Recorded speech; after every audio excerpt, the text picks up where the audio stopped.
We got the Meatball Maniacs. Pasta.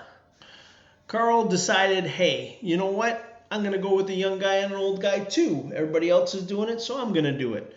He took Matty Ice and he took Dak Prescott. Matty Ice he got for $3 million. Dak he got for 1.5. Dak's looking for that big contract, and apparently Carl didn't pay him on it, but he's potentially still going to get it. His running backs, James White, Mark Ingram, LaShawn McCoy, and Lamar Miller. All of those guys are basically 28 years old. James White is 27 and a half years old, so he's pretty darn close by the time the season starts and he actually starts running. He's going to be 28 years old.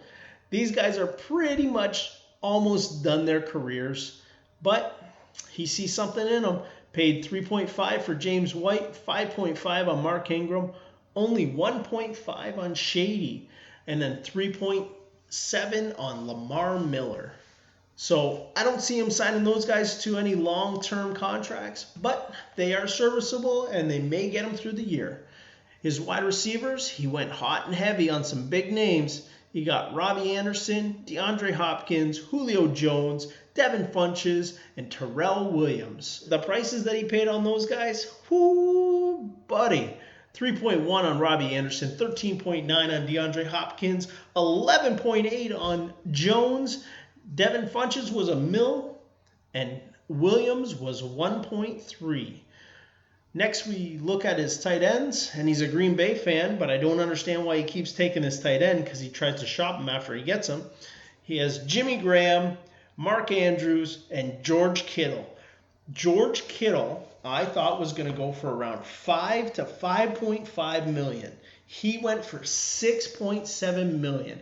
I'm pretty sure he is the second highest paid tight end in our league other than Travis Kelce. And I couldn't bring myself to it. I had a strategy that I had walking in, and that strategy was to get 3 top-tier tight ends, and I was going to play them because we play a one quarterback, 1 running back, 3 wide receiver, 1 tight end, 2 flex position, which can be a running back, wide receiver, or tight end. For offense, and my plan was to go and get 3 tight ends and play all 3 every week, other than their bye weeks.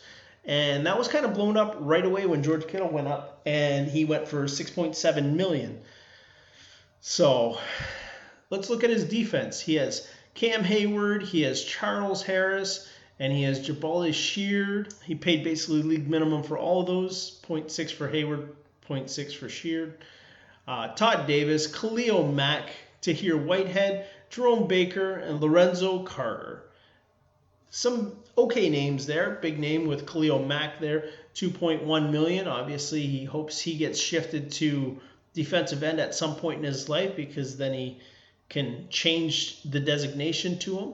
Jerome Baker, 0.8. Tahir Whitehead, he paid 1.6 for. I think that's a little high for Tahir Whitehead, but he thinks there's value there because he put up big numbers last year. So we'll see if he can repeat this year. With his DBs, he went Malcolm Jenkins, Adrian Amos, and he went with the Honey Badger himself, Tyrann Mathieu.